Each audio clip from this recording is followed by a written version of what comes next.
بھائی کو بھائی سے لڑا دیں گی اور دست و گریباں کر دیں گی اور مسجدوں میں آگ بھڑکتی ہوئی سارے فضا کو اپنی لپیٹ میں لے لے گی، مسجدوں میں لڑائیاں شروع ہو جائیں گی، اور کیا ہوگا؟ ظہرت القینات والمعازف، گانے والیاں محترم ہو جائیں گی، گانے والیاں محترم ہو جائیں گی، جن کی وجہ سے اللہ ناراض ہوا انہیں کو جب عزت دی جائے گی۔ گانے والیاں ظاہرت کے دو مطلب ہیں، گانے والیاں عام ہو جائیں گی اور ظاہرت معزز اور محترم ہو جائیں گی۔ والمعازف، اور موسیقی کے آلات گھر گھر ہوں گے، کوئی گھر موسیقی سے بچا ہوا نہ ہوگا، کوئی گھر موسیقی سے بچا ہوا نہ ہوگا۔ وظہرت القینات والمعازف، گانے والیاں معزز، گانے والیاں محترم۔ محفل موسیقی کے کارڈ چھاپے جا رہے ہیں۔ میرے نبی نے کہا تھا وہ کیا دن ہوگا جب تم بھلائیاں مٹانے لگ جاؤ گے، برائیاں پھیلانے لگ جاؤ گے۔ تم آئے تو تھے بھلائی پھیلانے، برائی مٹانے، پر ایک وقت آئے گا تم الٹے ہو جاؤ گے، بھلائی کو مٹانے لگ جاؤ گے، برائی کو پھیلانے لگ جاؤ گے۔ تو آپ نے فرمایا گانے والیاں عام اور گانا گھر گھر۔ یاد رکھو جو قوم موسیقی میں ڈوب جائے انہیں ہلاکت سے کوئی نہیں بچا سکتا۔ مشرق اور مغرب اللہ کی پکڑ میں آنے والے، میں آپ کو بتا رہا ہوں، میں نجومی اور کاہن نہیں ہوں، پر میری زندگی کا کچھ عرصہ اللہ کی کتاب کے ساتھ گزرا ہے۔ میں تمہیں بتا رہا ہوں مشرق اور مغرب پر آنے والا ہے، آنے والا ہے یہ اللہ، وہ اللہ، وہ بے نیاز اور صمد اللہ، حیاؤں والا اللہ، کفر کو مہلت دیتا آیا، شرک کو مہلت دیتا آیا، بت پرستی کو مہلت دیتا آیا۔ نہیں مہلت دی تو بے حیائی کو نہیں دی۔ جب قومیں بے حیا ہوئیں اور ناچ گانا عزت بن گیا، زنا فیشن بن گیا، عورتیں کپڑوں سے باہر آ گئیں، مرد آوارہ ہو گئے، تو پھر اللہ نے زمین کو ہلایا۔ اللہ نے بے حیاؤں کو مہلت ہمیشہ تھوڑی دی ہے۔ مشرق اور مغرب کے سر سے حیا کی چادر اتر چکی ہے، ان کی تو اتر گئی تھی، وہ ہماری بھی اتارنے کے چکر میں ہیں، ان کی تو اتر گئی تھی، وہ ہماری بھی اتارنے کے چکر میں ہیں۔ اور جس دن اللہ کا نظام چلے گا پھر اسے کوئی روک سکتا ہے؟ أَأَمِنْتُمْ مَنْ فِي السَّمَاءِ أَنْ يَخْسِفَ بِكُمُ الْأَرْضَ فَإِذَا هِيَ تَمُورُ، تمہیں کھڑوں کو زمین میں دھنسا دوں، اپنے اللہ کو روک لو گے؟ أَأَمِنْتُمْ مَنْ فِي السَّمَاءِ أَنْ يُرْسِلَ عَلَيْكُمْ حَاصِبًا فَسَتَعْلَمُونَ كَيْفَ نَذِيرٌ، تمہارے اوپر پتھر برسا دوں تو اپنے رب کو روک لو گے؟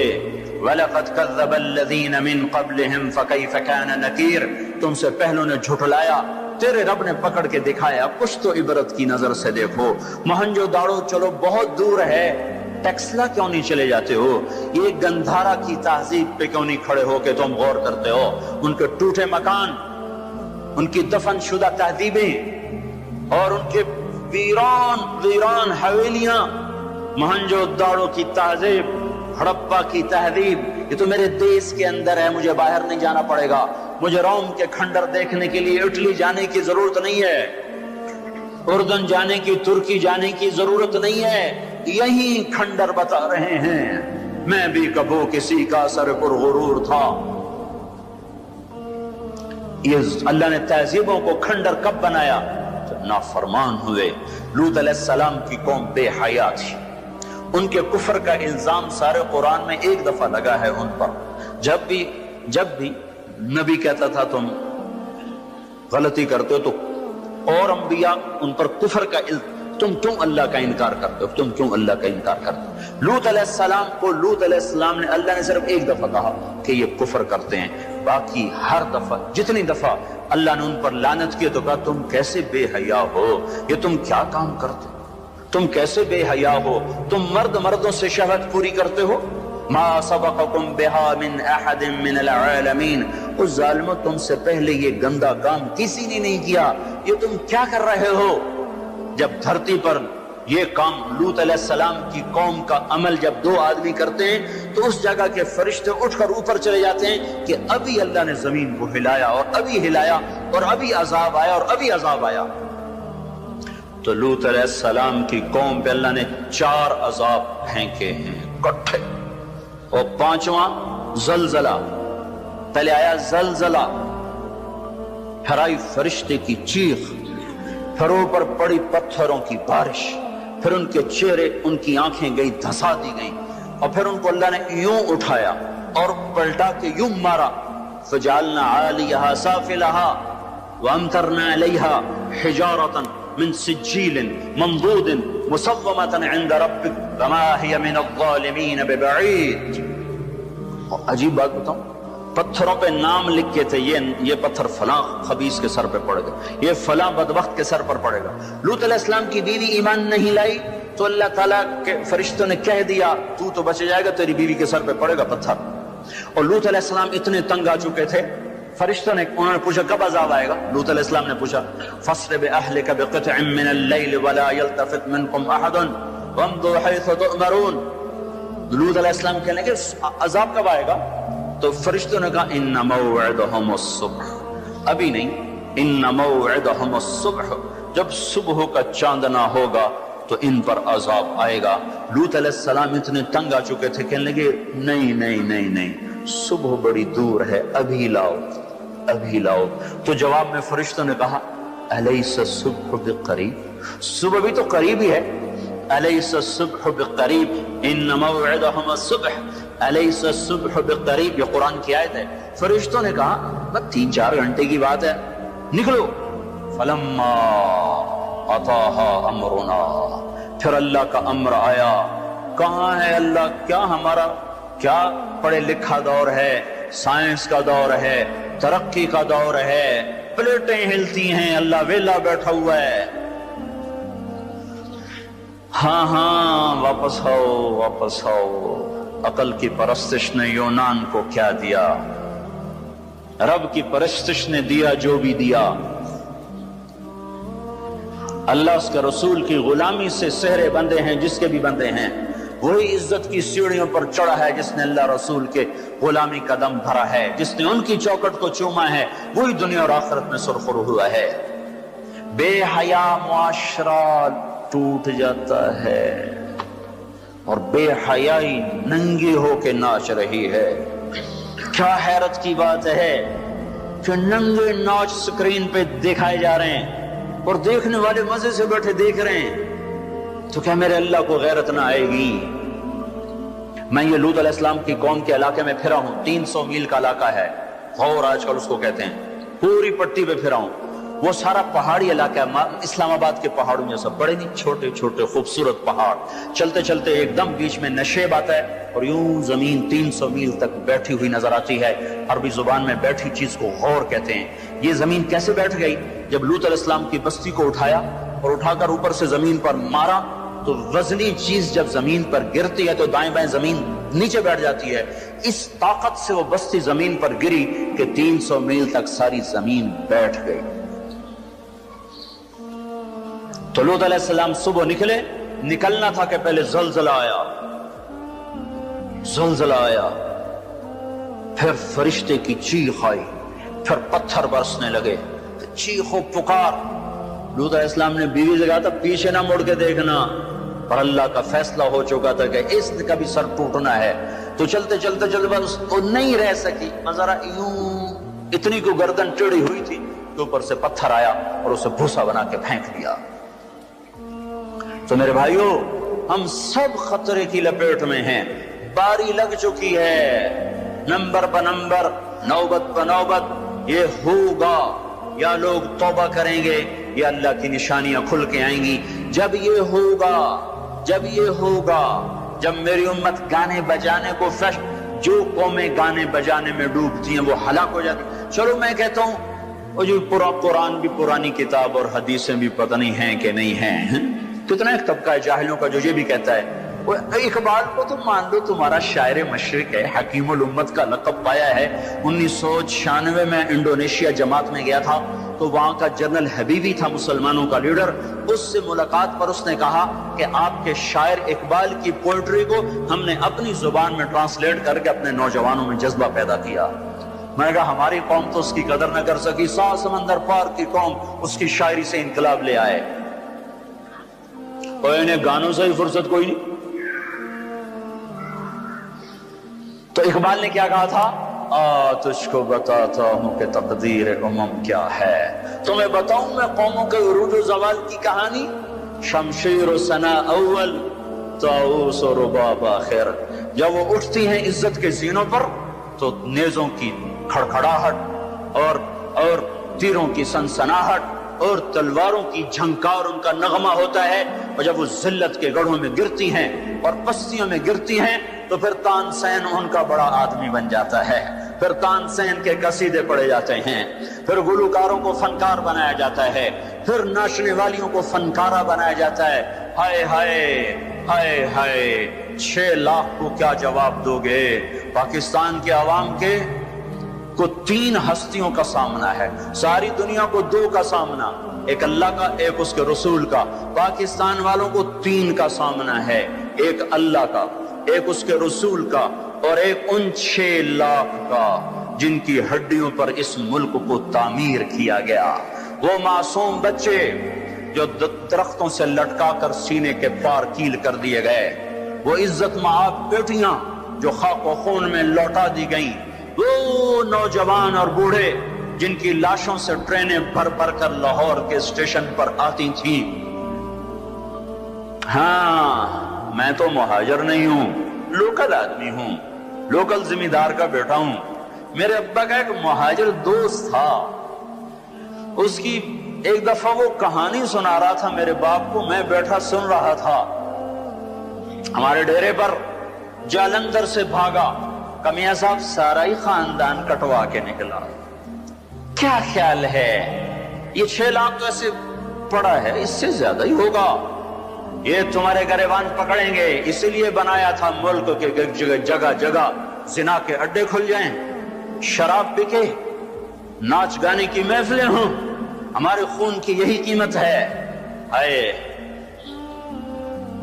انسان ظالم ہے، بھول جاتا ہے۔ 50 کی دہائی میں پیدا ہونے والوں نے ان نوحوں کی تھوڑی بہت سداد باز گشت سنی ہوئی ہے۔ تمہیں کیا خبر کتنی جوانیاں رل گئیں، کتنی ماؤں، کتنی مائیں، کتنے بیٹے، کتنے باپ، کتنی بہنیں، کتنے سہاگ، کتنی جوانیاں اس بھٹی میں جل کے گل کے راکھ ہوئیں، پھر اس خطے کو وجود ملا۔ کہنے کہ میں رات کو چلتا تھا، دن کو چھپتا تھا کماد کے کھیت میں، پیچھے سکھ، آگے منزل کا پتہ کوئی نہیں کدھر جانا ہے۔ رخ لاہور کا تھا، پہنچ گیا دریائے ستلج۔ اس وقت ستلج زندہ تھا، اپنی روانیوں کے ساتھ بہتا تھا، ایسے سویا ہوا ستلج نہ تھا۔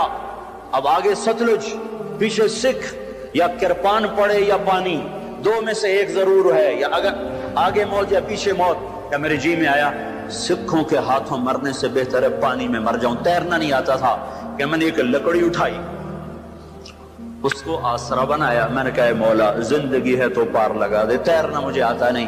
کہ میں اس لکڑی پہ بیٹھا اور ایسے ہی پانی کو ہٹاتا ہوا تھوڑا تھوڑا آگے بڑھا۔ جب ذرا سا میں بیچ گیا ہوں تو میں نے کیا دیکھا کہ سارا دریائے ستلج لاشوں سے بھر کے بہ رہا تھا۔ ان کو پانی نے کفن دیا، انہیں ستلج کی مچھلیوں نے قبر دی۔ یہ تم سے پوچھیں گے، بددانتوں سے پوچھیں گے، ظالموں سے پوچھیں گے، ان ناچنے والوں سے پوچھیں گے، اور یہ ناچ کی محفلیں سجانے والوں سے پوچھیں گے ہماری ہڈیوں کی کیا قیمت ہے، ہمارے خون کی کیا قیمت ہے۔ کاش تم اپنی تاریخ ہی پڑھ لیتے۔ تاریخ اسلام چھوڑ دو، لمبا موضوع ہے، تاریخ پاکستان پڑھ لو، اور نہیں تو نسیم حجازی مرحوم کی خاک و خون پڑھ لو۔ میں نے اسکول لائف میں خاک و خون پڑی تھی، 1 مہینہ میں روتا رہا تھا۔ میرا ایک بھانجا تھا، اس نے حفظ کیا، داڑھی منڈا دی، مجھے بڑا غم کہ یہ اس نے ظالم نے کیا ظلم کیا۔ اس نے کہیں خاک و خون پڑی، اس نے ایسی توبہ کی، داڑھی بھی رکھ لی، پتلون بھی چھوڑ دی۔ اپنی تاریخ کو بھلا دینے والی قومیں بے نشان ہو جاتی ہیں۔ وہ قافلہ ہوتا ہے پر جس کی کوئی منزل نہ رہے، وہ راہی ہوتے ہیں جنہیں راستوں کی سمت کا کچھ پتہ نہیں رہتا۔ کھانا پینا یہ زندگی ہے، ہم کسی کام کے لیے آئے ہیں۔ اور کیا ہوگا؟ وَلُبِسَ الْحَرِيرُ، مرد ریشم پہنیں گے۔ اور کیا ہوگا؟ وَشُرِبَتِ الْخُمُورُ، شراب پی جائے گی۔ اور کیا ہوگا؟ وَلَعَنَ آخِرُ هَذِهِ الْأُمَّةِ أَوَّلَهَا، اس امت کے آج کے لوگ پہلے لوگوں کو گالیاں بکیں گے، دیوانہ کہیں گے۔ اونٹوں کے لوگ تھے، پتھروں کے لوگ تھے، خچروں کے لوگ تھے، کھوتوں کے لوگ تھے، ہم راکٹ والے، ہم راکٹ والے۔ اور تمہارا نبی گدھے پہ سوار رہا ہے۔ سواری عزت کی چیز ہوتی تو میرے نبی کو اللہ رات ہر وقت حاضر کرتا۔ اللہ کے نبی کے 2 گدھے تھے، ایک کا نام عفیر تھا، ایک کا نام یعفور تھا۔ اب کبھی اس پہ سوار ہوتے، کبھی اس پہ سوار ہوتے۔ پھر آپ نے خچر پر بھی سواری کی ہے، ایک کا نام دلدل تھا، ایک کا نام فضہ تھا۔ پھر آپ نے اونٹنی پر بھی سواری کی ہے، ایک کا نام عزبا تھا، ایک کا نام شہبا تھا، ایک کا نام جدعا تھا، ایک کا نام قصوا تھا۔ پھر آپ نے ایک اونٹ پر بھی سواری کی ہے، اس کا نام عسکر تھا۔ پھر آپ نے امت کے مالداروں کو بھی گنجائش دے دی۔ آپ نے گھوڑوں پر بھی سواری کی ہے، وہ چھوٹے موٹے گھوڑے بڑے عالی شان۔ ایک گھوڑے کا نام ورد تھا، ایک کا نام یعصوب تھا، ایک کا نام یعبوب تھا، ایک کا نام مرتجل تھا، ایک کا نام سکب تھا، ایک کا نام سبحہ تھا، ایک کا نام لزاز تھا، ایک کا نام طراز تھا۔ یہ سارے حسین گھوڑے تھے جن پر آپ نے کبھی کبھی سواری فرمائی کہ اگر میری امت کا کوئی مالدار اچھی سواری رکھنا چاہے تو میں گنجائش دیتا جاؤں کہ میں صرف غریبوں کا نبی نہیں ہوں، مالداروں کا بھی نبی ہوں۔ یہ جب سب کچھ ہوگا، میں ساری کو ایک دفعہ دوبارہ دہراتا ہوں، اِذَا اتُّخِذَ الْفَيْءُ دُوَلًا، جب حکومت کے کارندے بددیانت ہو جائیں گے، خزانہ خود لوٹ لیں گے، وَالْأَمَانَةُ مَغْنَمًا، عوام بھی بددیانت ہو جائیں گے، امانت کھا جائیں گے، وَالزَّكَاةُ مَغْرَمًا، زکوٰۃ دینے والے زکوٰۃ دینا چھوڑ دیں گے، وَتُعِلِّمَ لِغَيْرِ الدِّينِ، علم دین دنیا کمانے کے لیے ہوگا، وَأَطَاعَ الرَّجُلُ زَوْجَتَهُ، لوگ بیویوں کے فرما بردار، وَأَقَّ أُمَّهُ، ماؤں کے نافرمان، وَأَدْنَىٰ صَدِيقَهُ، دوست کا استقبال، وَأَقْصَىٰ أَبَاهُ، باپ کو ذلیل و خوار کریں گے، وَصَادَ الْقَبِيلَةَ فَاسِقُهُمْ، قبیلے کا سردار فاسق، وَكَانَ رَئِيسُ الْقَوْمِ أَرْذَلُهُمْ، حکومت نااہل انسانوں کے ہاتھ میں، وَأُكْرِمَ الرَّجُلُ مَخَافَةَ شَرِّهِ، ایک دوسرے کو سلام کریں گے بیچ میں نفرتیں چھپا کر، اور وَارْتَفَعَتِ الْأَصْوَاتُ فِي الْمَسَاجِدِ، اور مسجدوں میں لڑائیاں شروع ہو جائیں گی، وَظَهَرَتِ الْقَيْنَاتُ وَالْمَعَازِفُ، گانا بجانا عام ہوگا، گانے والیاں محترم ہوں گی، وَلُبِسَ الْحَرِيرُ، اور ریشم پہنا جائے گا، وَشُرْبَتِ الْخُمُورُ، اور شراب پی جائے گی، وَلَعَنَ آخِرُ هَذِهِ الْأُمَّةِ أَوَّلَهَا، آج کے لوگ پچھلے لوگوں کو برا بھلا کہیں گے۔ جب یہ سب کچھ ہوگا تو پھر کچھ اور بھی ہوگا، وہ کیا ہوگا؟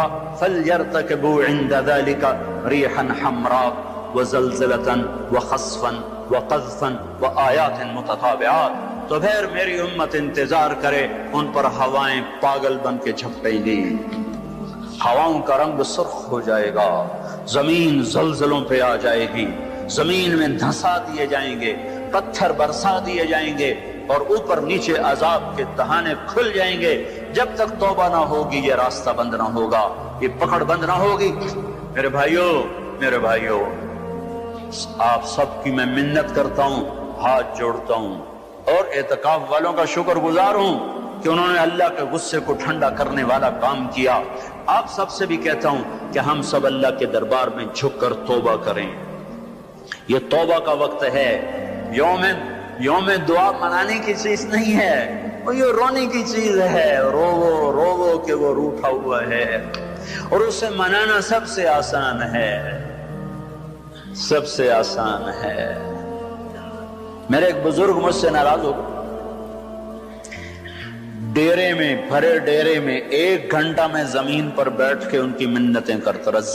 زمین پر وہ چارپائی پر نوکر کھڑے ہوئے, رشتہ دار کھڑے ہوئے, اور میں معافی مانگ رہا ہوں کہ میں نہیں کرنا ہے, میں نے پتا ہے تو بڑا بڑا مولوی ہے, میں تینوں معاف نہیں کرنا.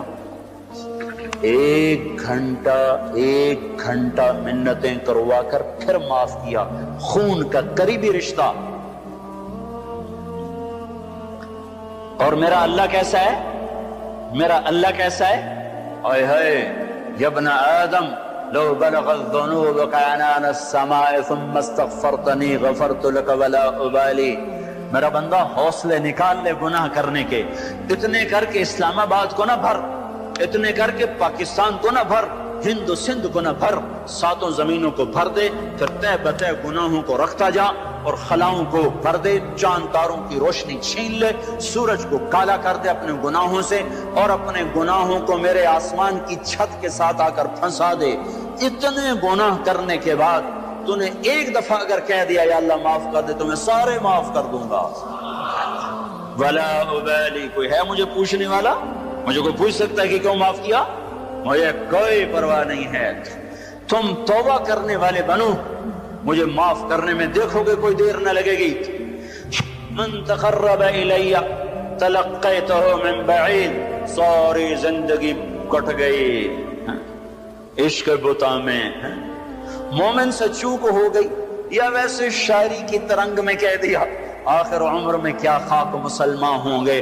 آخر عمر تو بہت زیادہ ہے, آخری سانس میں بھی توبہ کر لے تو اللہ گلے سے لگا لے.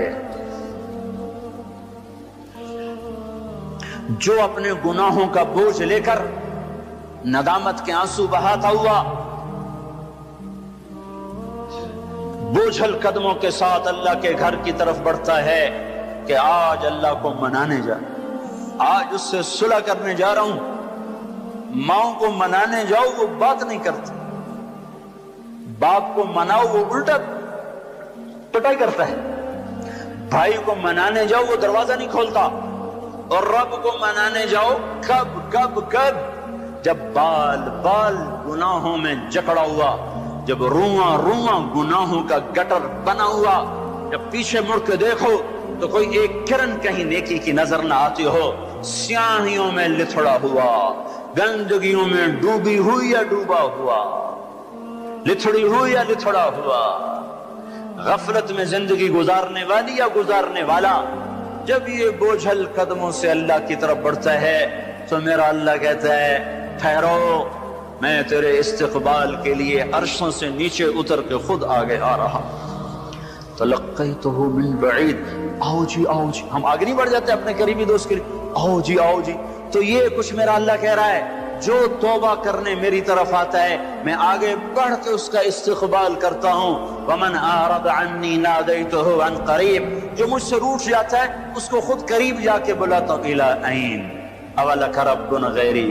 میرا بندہ کو مجھ سے پیارا رب تیرے پاس ہے؟ کہاں جا رہے ہو؟ جس سے ماں نافرمان بچے کو کہتی کہاں جا, جاہل تھے, جانور تھے, اور جب انسانیت کا شعور آیا تو وہ اٹھ کے اللہ کے پاس چلے گئے. اور تمہارے ہیں تو قدر کر لو, میں تو محروم ہوں ان دونوں سے. تمہارے زندہ ہیں تو قدر کرو ورنہ کف افسوس ملتے رہو گے. موسیٰ جیسوں سے اللہ نے کہہ دیا جب ماں مر گئی, موسیٰ کوہ طور پہ اب ذرا سنبھل کے آیا کرو, دعائیں کرنے والی چلی گئی.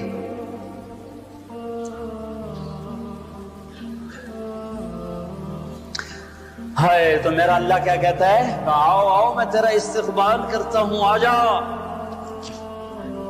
میرا بندہ کہاں جا رہا ہے؟ فَأَيْنَ تَذْهَبُونَ يَا أَيُّهَا الْإِنسَانِ مَا غَرَّكَ بِرَبِّكَ الْكَرِيمِ. کاش اس آیت کے اندر کا شہد میں آپ کو نکال کے دکھا سکتا, اس کے اندر میں اللہ کی محبت میں آپ کو دکھا سکتا کہ اللہ کیسے پکار رہا ہے, یا ایھا الانسان, او میرا بندہ, او میری بندی, کہاں جا رہے ہو؟ ما غرک بربک الکریم. اور کبھی رب بھی ظالم ہو سکتا ہے. تیری ماں تجھ پہ ظلم کر سکتی ہے, عین ممکن ہے کہ مائیں ظالم ہوں. خیزوران نے اپنا سگا بیٹا قتل کر دیا. ہارون رشید کی ماں خیزوران, مہدی کی بیوی, ہادی ہارون کی ماں مہدی کے مزاج پہ سوار تھی. مہدی اس کے پیچھے پیچھے جیسے نور جہاں جہانگیر پہ چھا گئی، خیزران مہدی پہ چھا گئی. جب وہ مر گیا تو ہاتھی خلیفہ بنا. انہوں نے کہا اماں اب گھر کے اندر بیٹھنا ہے، باہر نہیں آنا، چار دیواری میں تیرا ہر حکم چلے گا، حکومت کے معاملات میں دخل نہیں دینا. رات سوتے کو ماں نے مروا دیا. مائیں تو یہ ظلم کرتی چلی آئی ہیں، پر تیرا رب ہرگز ہرگز ہرگز ہرگز ہرگز کبھی ظلم نہیں کر سکتا، کبھی ظلم نہیں کر سکتا، کبھی ظلم نہیں کر سکتا. یہ بچے کیوں مر گئے؟ یہ معصوم کیوں مر گئے؟ یہ پتھر کیوں ہل گئے؟ یا غریب لوگ تھے ان کو کیوں پکڑ لیا؟ اور مت کرو یہ باتیں، مت کرو یہ باتیں، ان سے توبہ کرو، توبہ کرو، توبہ کرو. میرے اللہ سے زیادہ مہربان کوئی نہیں ہے. جنت کوئی مفت کا سودا ہے. وَلَنَبْلُوَنَّكُمْ بِشَيْءٍ، میں نے تمہیں آزمانا ہے دکھ دے کر بھی، سکھ دے کر بھی. وَنَبْلُوكُمْ بِالشَّرِّ وَالْخَيْرِ فِتْنَةً، میں نے تمہیں آزمانا ہے راحت دے کر بھی، مصیبت دے کر بھی. مَا أَصَابَكُم مِّن مُّصِيبَةٍ فَبِمَا كَسَبَتْ أَيْدِيكُمْ، جو تم پر مصیبت آئی ہے تمہارے ہاتھوں کی کمائی ہے. یہاں عذاب کی طرف اشارہ ہے، یہاں عذاب کو بتایا جا رہا ہے. مَا أَصَابَكُم مِّن مُّصِيبَةٍ فَبِإِذْنِ اللَّهِ، تم پر جو مصیبت آئی ہے اللہ کے امر سے آئی ہے. یہاں امتحان کی طرف اشارہ ہے. سنو دو آیات آپ کو بتا رہا ہوں، دونوں کا مصداق الگ ہے. ما اصابکم من مصیبت فبما کسبت ایدیکم، تم پہ جو دکھ تکلیف آیا ہے تمہارے گناہوں کا نتیجہ ہے.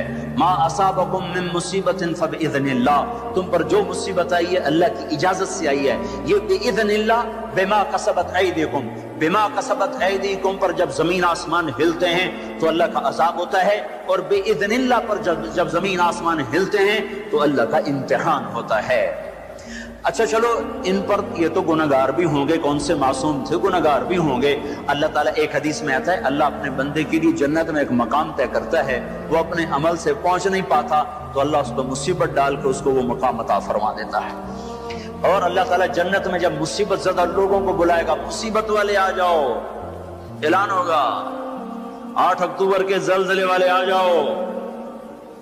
جب اللہ ان کو جنت کے درجات دے گا تو جو لوگ عافیت میں رہے ہوں گے وہ کہیں گے ہائے کاش دنیا میں ہمارے گوشت کینچیوں سے کاٹے جاتے اور ہمیں بھی یہ رتبہ مل جاتا.